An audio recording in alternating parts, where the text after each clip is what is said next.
What's up, YouTube? It's Friday, and I am so happy it's Friday. It's been just a rough week. My hair is all messed up, everything. Um, but yeah, it's Friday, and just my new job is finally starting to kind of make sense. I went from working with Blackberries and mobile communications to kind of moving just like down the hall, and I work in the data department. So I work with routers and switches, hubs and networks and wireless stuff. And when I was going to college, 8, 9 years ago at Westwood, I was I took all these classes, especially like Cisco stuff, and I was kind of like, I'm never going to be, this is not what I'm interested in, and I need to know a little bit about it so I can talk about it and understand it, but it's not what I wanted to do. I don't want to be in a closet somewhere or just fix something. I want to be in really important meetings with a tie and a suit and selling things, and my life's kind of changed. I still enjoy that stuff, don't get me wrong. I still enjoy like the internet, Twitter, YouTube, all that e-business marketing stuff, but I just feel more comfortable fixing a problem that's more technical than trying to pitch a deal. I don't like being a salesman on things. Um, I'll tell people, what works for me, but it may not be right for you. There's no pressure, then it's cool. So, but anyway, let's start it off. I'm gonna have to get new knives because I'm running out to show you guys. But this is my cold steel Bushman Bowie. You can see that right there. Um, this is a great knife. It's more of a utility knife, but for your pack.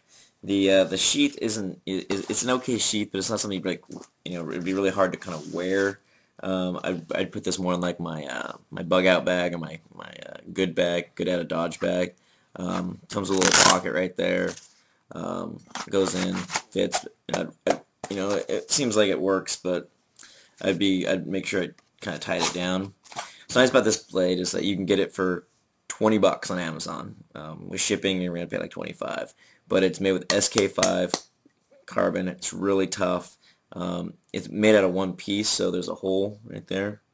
Um, you can put a stick on it, get some fish, or throw it, whatever it is.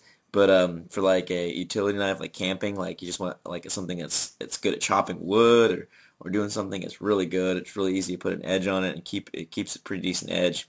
I've messed around with it and thrown it and had fun with it. Very cool. And very cost effective. Good blade for the knife. So, um, what are we going to talk about today? Well, I said whiskey was for weekends, and so we're going to talk about whiskey and my favorite type of whiskey. Um, Snake River Stampede. This stuff, as my dad says, is damn good whiskey.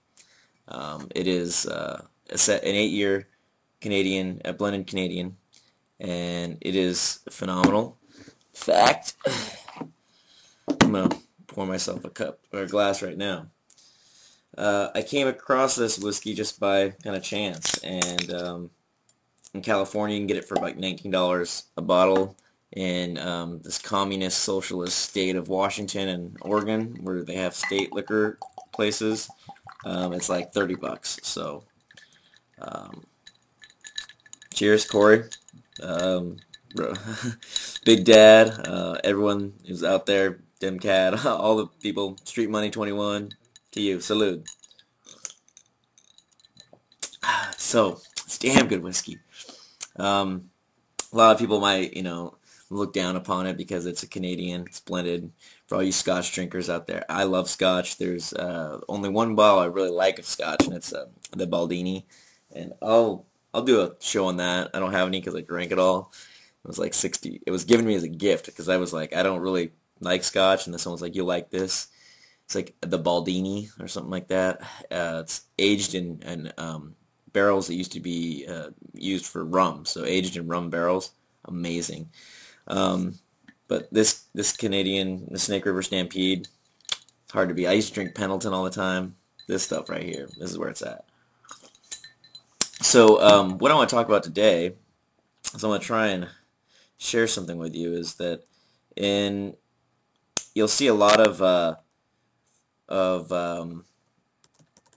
like whiskey. There'll be whiskey with an E or whiskey with a Y. If you look at like the Snake River Stampede, you'll see that it is whiskey with just a Y. Let's see here if I can find it. Ah! There you go. Whiskey. It just ends with Y.